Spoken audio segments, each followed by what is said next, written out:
So we spoke about some of the challenges that veins face, right? There are quite a few challenges or just unique properties that veins have. And so those were their thin walls, or rather, let's describe veins here at the top first before we get into the challenges. So we said veins have thin walls. They have a large internal diameter, really important. Large internal diameter, meaning that they can accommodate more volume. They also act as a volume reservoir.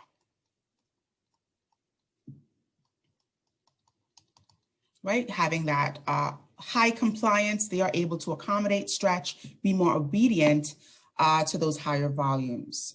And so this is where most of our blood volume resides. In brackets, I'm going to put 60% of our total blood volume. Oops. Geez, I can't spell today. Total blood volume. Okay. All right, so let's look at some of those challenges here now. So let's draw the challenges off in the left, and then we'll look at some ways that they are, those challenges are overcome.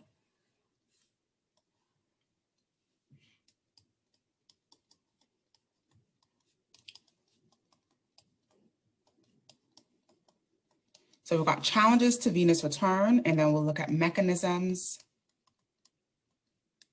to correct these challenges. All right, so one of the first challenges we said veins have was gravity. They have to move to return blood to the heart against gravity. They're also lower in pressure, just naturally because of that pressure gradient across the vasculature. So we've got higher pressure in arteries, lower pressure as we get to veins. So that's another impedance to flow or a challenge to venous return. And then they're higher in compliance. All right, they're much more obedient. And so we'll talk about one of the ways that we overcome that in order to aid that venous return. So the ways that we correct or compensate for these challenges. So for gravity, what were some of the mechanisms that we talked about for gravity? Anyone remember?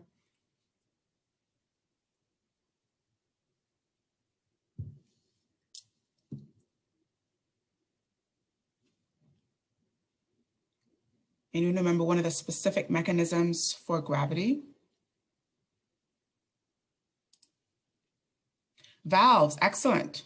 So I'm seeing responses here, valves, and that's perfectly right. Valves keeps blood moving in one direction and prevents that backflow, right? So we've got valves,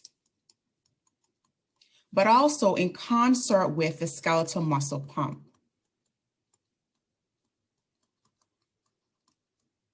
Right? So the fact that we've got the valves together with the skeletal muscles that contract and relax, sort of compartmentalizing blood flow and preventing that backflow of blood.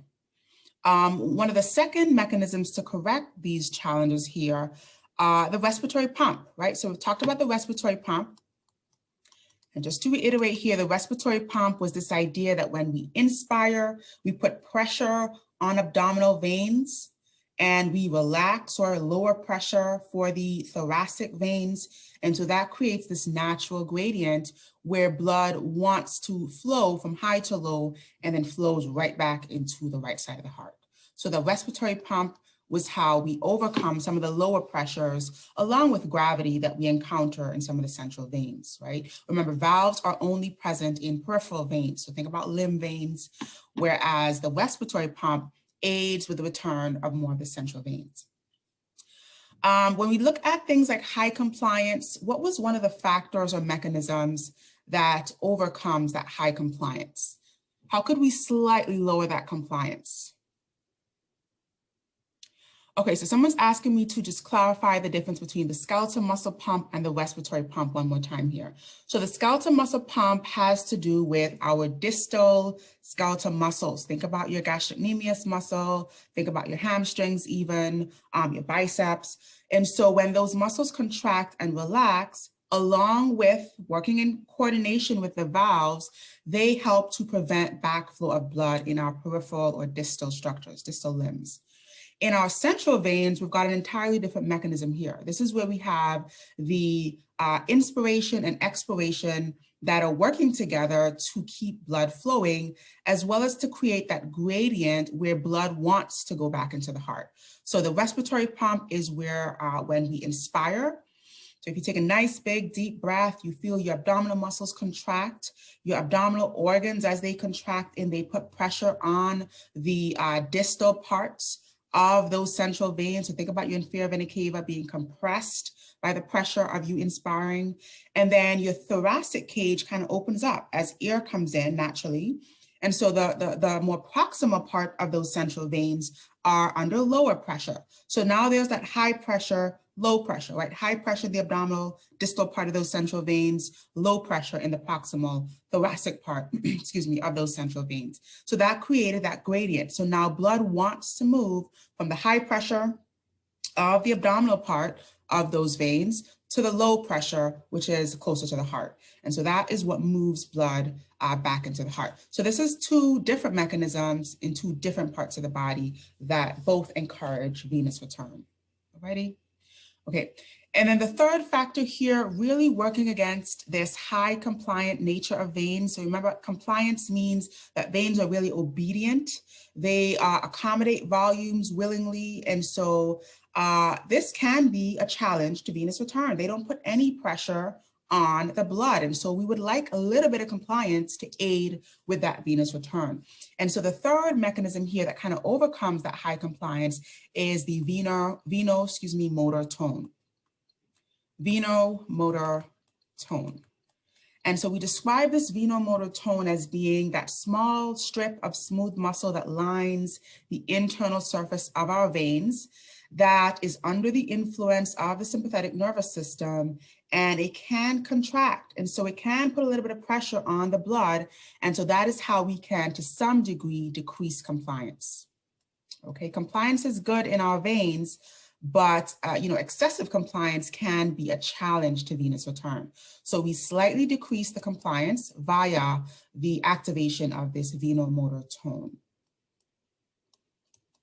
Okay. And then the fourth kind of more long-term mechanism was blood volume. So we can regulate blood volume and by extension, regulate blood pressure and therefore venous return. Oops. Right, and this blood volume regulation is more of a long-term response. So again, manipulating how much volume is being restored or held onto via the kidneys will then regulate how much blood pressure is being exerted and by extension, venous return. Okay, so this is more of a long-term response. So these are some of the mechanisms that we described in terms of just reviewing the challenges with veins and then some of the compensatory mechanisms that help with that venous return.